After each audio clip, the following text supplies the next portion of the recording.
Hi viewers, welcome to our channel.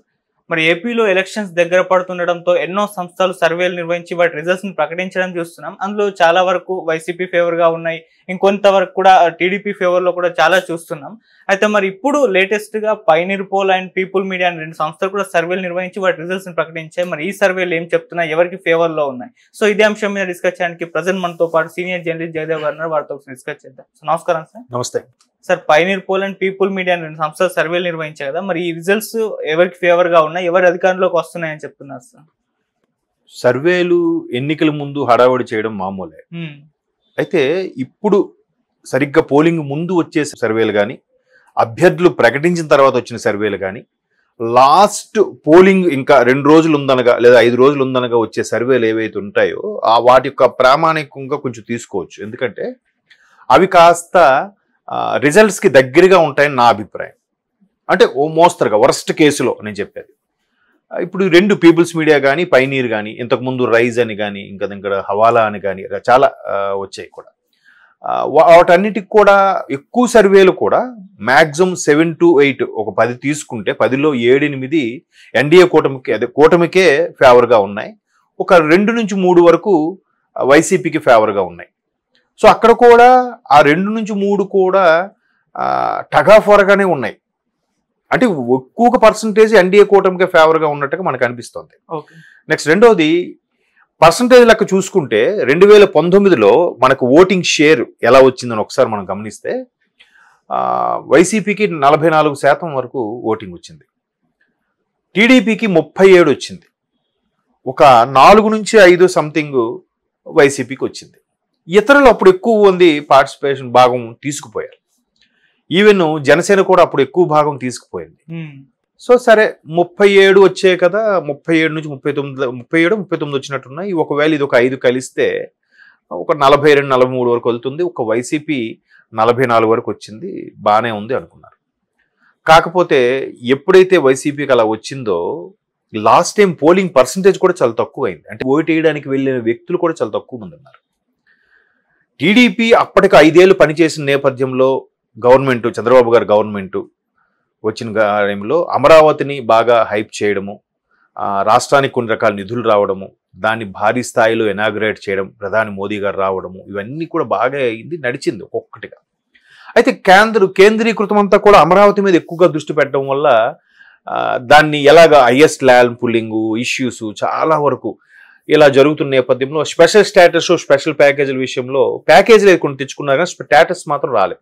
రాకపోవడంతో ఏమైందంటే సరే అని ఎప్పుడైతే వైసీపీ ఇట్లా రెచ్చగొట్టిందో చంద్రబాబు గారు బయటకు వచ్చేసి ఎన్డీఏ నుంచి దుయ్యబట్టడం జరిగింది. దుయ్యబట్టడంతో ఒకవైపు ఆ ఎన్డీఏతో బయటికి రావడం, మరోవైపు నాకు ఒక్క ఛాన్సు, నేను తండ్రి లేని బిడ్డని, నేను అనామకుడిని లేదా అమాయకుడిని, నాకు ఆ డబ్బులు నిన్న కూడా చెప్తున్నారు కదా జగన్మోహన్ రెడ్డి గారు, డబ్బులు లేవు నా వద్ద, తర్వాత ఇలాగే ఎవరు తినలేదు, ఎవరు అవినీతి చేయలేదు. చూడండి, నేను చేయలేదని చెప్పట్లే, ఎవరు చేయలేదు, ఎవరు తినలేదు, ఎట్లాంటి అంశాలను తెర మీదకి తీసుకురావడం, మొత్తానికి సరే ఈయన కూడా ఒక అవకాశం ఇద్దాం, ఏం చేస్తాడో అన్నట్టుగా చూశారు. ఆ ఓవరాల్గా అక్కడ ఏమైందంటే ఆ 44%తో గవర్నమెంట్ ఫామ్ అయింది. అయితే టీడీపీకి వ్యతిరేకత వచ్చింది కానీ ఎంత స్థాయి వ్యతిరేకత అయితే లేదు. బట్ అక్కడ ఏదో గ్యాంబ్లింగ్ జరిగింది, ఏదో మార్ఫింగ్ జరిగింది అనేది చాలా మంది విశ్లేషకుల, చాలా మంది ఓటర్ల అభిప్రాయం కూడా అది. నిన్న మొన్న కూడా ఒక సినీ నటులు ఇలాగే మాట్లాడి నోటు వరకు వచ్చి ఆపేశాడు అనమాట. ఆయన ఒక ప్రముఖ యాక్టర్ అప్పుడు 2019లో ఏం జరిగిందో అని చెప్పబోతూ ఆపేశాడు ఆయన. సరే అంటే ఏదో మొత్తానికి ఏదో జరిగిందని పక్కన పెడితే ఇప్పుడు ఈ సర్వేల ప్రకారం చూస్తే ఏమవుతుందంటే 2 కలిపితే, రెండు అంటే టీడీపీ, జనసేన, బీజేపీని ఎందుకు ప్రస్తుతానికి యాడ్ చేయట్లేదు అని అంటే బీజేపీ ఏదైతే ముందు 14 నుంచి 19 వరకు ఇచ్చే వాటికి కానీ, 19 నుంచి ఇప్పుడు 24 వరకు ఈ రాష్ట్ర ప్రభుత్వానికి మేలు చేసే అంశంలో కానీ కొంత వెనుకడుగు వేసిందనే చెప్పాలి. అంటే ఎవరిని ఎటు చెప్పలేక, ఎటు తేల్చుకోలేక, అటు తెలంగాణలోనూ పార్టీ బతికించుకోవాలి, ఇక్కడ ఆంధ్రాలోనూ పార్టీని పైకి తీసుకురావాలనే ఉద్దేశంలోనూ మరే ఇతర కారణాల వల్ల బీజేపీ ఆంధ్రాకి అంత ఫేవర్గా చేయకపోవడం అనేది ఇప్పుడు ఎన్డీఏలో కూటమి భాగస్వామ్యం ఉన్నట్టు కొంచెం ఒక 1 or 2% తగ్గుతుందని ఇప్పుడు కాదు, 8 నెలల కిందటే చాలా సర్వేలు కూడా చెప్పాయి. అయితే దానికోసమే మల్లగుల్లాలు పడుతూ ఊరికే డిస్కషన్స్ నడిపిస్తూ బీజేపీతో కలుపు పోదామా వద్దా అని టీడీపీ తర్జన భర్జన పడింది. ఈ నేపథ్యంలో మొత్తానికి పవన్ కళ్యాణ్ గారు ఎంటర్ అవడము, పవన్ కళ్యాణ్ గారికి కూడా సెంట్రల్లో బీజేపీలో మంచి పట్టు ఉండడం, ఈవెన్ అమిత్ షా గారు కానీ మోడీ గారితో కూడా మంచి సత్సంబంధం ఉండడంతో ఆయన కూడా ఒక సందర్భంలో చెప్పారు కదా పవన్ కళ్యాణ్ గారు, నేను చాలా చీవాట్లు తిన్నాను, చాలా వరకు ఇబ్బందులు పడ్డాను అనే ఉద్దేశంలో మొత్తానికి కూటమిగా ఏర్పరిచారు. కూటమిగా ఏర్పరిచిన తర్వాత వైసీపీకి ఏదైతే 44 ఉన్నదో అది కొంచెం కొంచెంగా తగ్గడం ప్రారంభించింది. మెయిన్ ఎంప్లాయీస్, నిరుద్యోగులు, ఎంటర్ప్రెనర్స్, కాంట్రాక్టర్లు, ఇసుక బిల్డింగ్ కార్మికులు, వీళ్ళందరూ కూడా మెయిన్ వీళ్ళే కదా. ఇప్పుడు ఎక్కడైనా అభివృద్ధి అనేది ఏంటంటే రోడ్లు, ఇన్ఫ్రాస్ట్రక్చర్ ప్రధాన కీలక పాత్ర పోషిస్తాయి. సో ఇవి రెండు లేకపోవడం వల్ల వీళ్ళందరూ కూడా పనులు లేక చాలా ఇబ్బందులు పడ్డారు. ఇప్పుడు ఎంతవరకు ఇచ్చినా కూడా ఇప్పుడు సంవత్సరానికి ₹1,00,000 ఇస్తున్నారండి, అంటే నెలకి ఎంత పడింది? సుమారుగా 12,896 అంటే 8,000 చిల్లర అంత పడుతుంది ఒక కుటుంబానికి. ఊర్లో సొంత ఇల్లు ఉండి అన్ని ఉంటే 8,000 వరకు ఓకే, బతికేయచ్చు. మరి అదనపు ఖర్చులు, పండగలు, పున్నాలు, బట్టలు, పిల్లలు ఫీజులు, అనారోగ్యం, ఇవన్నీ. సో వీటన్నిటితో ఎంత తీసుకున్నా లబ్ధి పొందినా ఇబ్బంది పడే అవకాశాలు అయితే ఉన్నారు. సో ఎవరైతే రామకృష్ణ అనుకుంటూ కాలం వెళ్లదీయడానికి ముసలి వాళ్ళలాగా ఉన్నారో వాళ్ళకి ఇచ్చే పెన్షన్లు వాళ్ళ వరకు ఓకే, వాళ్ళ మందులకి వరకు పనికొస్తాయి. మరి మిగతా తిండి తిప్పలు కథాకార్యం అయితే ఏంటి పరిస్థితి? సో ఇటువంటి వాటి మీద కూడా మైనస్ రావడం, అది కాస్త పర్సంటేజ్ తగ్గుతూ వచ్చింది. ఎప్పుడైతే పవన్ కళ్యాణ్ గారు 2 స్థానాల్లో ఓడిపోయారో ఈసారి కసి మీద బౌన్స్ బ్యాక్ గా రావడం, జనాల్లో బాగా తిరగడము, టీడీపీతో అలయన్స్ అవ్వడము, చంద్రబాబు గారు అరెస్ట్ తర్వాత మొత్తానికి పుంజుకుంది. చంద్రబాబు గారు అరెస్టు తర్వాత టీడీపీలో ఉండే ప్రతి వర్గం కూడా, ప్రతి శ్రేణులకు కూడా ఉత్సాహం నిలిపి ఒక్కసారిగా హైప్ వచ్చింది. వెంటనే ఈయన ములాఖాత్ ఈయన కలుస్తున్నానని చెప్పడము, తర్వాత ఈయన మొత్తం బీజేపీతో మాట్లాడే అలయన్స్ గా ఎన్డీఏ కూటమి ఏర్పడటము నిజంగా అది ప్లస్ అయిందనే చెప్పాలి. ఒక విధంగా బీజేపీ యాడ్ అవ్వడం అనేది ఒక 8 నెలల కిందట ఏదైతే మైనస్ అనుకున్నారో అది అక్కడక్కడ ఆగిపోయింది. ఎప్పుడైతే కూటమిలో ప్రారంభమైందో జనసేన మెల్లగా పుంజుకుంది. ఒక 3%, 4% వచ్చిన జనసేన ఈరోజు 12% వరకు ఉందంట ప్రతి సర్వేల్లో కూడా. అంటే ఒక 10 to 12% జనసేనకు వస్తే అది టీడీపీకి మరలా మనం సేమ్ ఒక 40% వేసుకుంటే 40 + 12 ఎంత అవుతుంది? 52 దాకా వెళ్తుంది కదా. ఇది 40లోనే ఉండిపోయింది వైసీపీ. 44 అనేది మళ్ళీ తగ్గింది అనుకుంటే 2%, 42 ఉంది, అది 52కి వెళ్ళిపోయింది. 10% వేరియేషన్.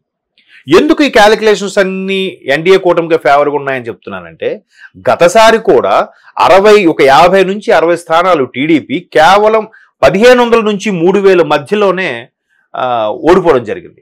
ఆ 1,500, 3,000 కూడా ఎలాగో జనసేన వేరేగా పోటీ చేయడం వల్ల, టీడీపీతో కలిసి పోటీ చేస్తుంటే ఖచ్చితంగా టీడీపీ గవర్నమెంట్ ఫామ్ చేసేది. వేరుగా పోటీ చేయడం వల్ల అక్కడ వైసీపీకి ప్లస్ అయిపోయింది. వైసీపీకి 50 పైన వచ్చేలే పర్సంటేజ్. అన్ని కూడా బొటాబొటి మార్కులతో కూడా పాస్ అయ్యారు.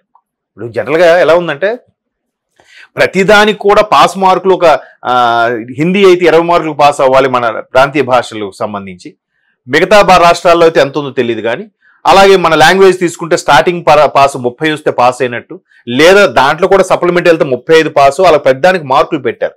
కానీ ఎన్నికల ఓటింగ్ మాత్రం అభ్యర్థులకి పాస్ మార్క్ ఏం పెట్టలేదు. ఒక దగ్గర 20 ఓట్లు ఉన్నాయి అని అంటే ఆ 20 ఓట్లలో ఒకటికి 5, ఒకటికి 3, ఇంకోటికి 3, ఒకటికి 2, ఒకటికి 2, ఒకటికి 1 అలా వచ్చాయి అనుకోండి. ఆ 3 వచ్చినోడు, ఆ 4 వచ్చినోడే ఎమ్మెల్యే అంట. అంటే కనీసం 1/4, 100 ఓట్లు 20 ఓట్లు ఉంటే అందులో 5 అయినా రావాలి, వస్తేనే వాడు ఎమ్మెల్యే అభ్యర్థి అనేది ఎక్కడా లేదు. ఉన్న వాటిలో తోపు ఎవడు? 20 ఉన్నాయి, ఇప్పుడు 100 ఉన్నాయి. 100 ఓట్లలో ఒకటికి 5 వచ్చాయి. మిగతా అందరూ ఒక స్వతంత్ర అభ్యర్థులు ఒక 20 మంది పోటీ చేశారు. 20 మందికి ఒక్కొక్కడు ఒక ఓటే వచ్చింది. ఒకటికి 3 వచ్చాయి, ఒకటి 2 వచ్చాయి. కానీ 5 వచ్చినోడే తోపు అంట. ఇది ఎక్కడ లెక్క? అంటే 5% వచ్చినోడు ఎమ్మెల్యేనా? 5% వచ్చినోడు ఎంపీనా? అట్లాగా ఎందుకో మరి ఉన్న వాళ్ళలో ఎక్కువ వచ్చిన వాళ్ళకి ఇచ్చేసినట్టుగా ఆప్షన్ పెట్టారు కానీ పాస్ పర్సంటేజ్ ఏం లేదు. కాబట్టి అక్కడ ఆ 2019లో ఏదైతే ఉందో అక్కడ మ్యాక్సిమం 1,500 ఓట్లు, 2,000 ఓట్లతోనే వైసీపీ వాళ్ళు చాలా మంది గెలుచుకోవడం జరిగింది. ఒక 50-60 స్థానాలు టీడీపీ జనసేన వేరుగా పోటీ చేయడం వల్ల అయింది. ఆ తర్వాత ముందు చెప్పాను కదా, ఒక యాక్టర్ ఇలాగే మాట్లాడారు, ఏదో జరిగింది అనబోతూ ఆపేశారు అన్నట్టుగా. సో చాలా మందికి అది అభిప్రాయం ఉంది కాబట్టి అయినా కూడా దానికి ఫేవర్గా ఉంది కదా. సో ఎన్డీఏ కూటమికే మ్యాక్సిమం అంటే సాధారణంగా అనుకున్న అభిప్రాయాల ప్రకారం కూడా తెలుస్తుంది. Okay sir, thank you so much sir.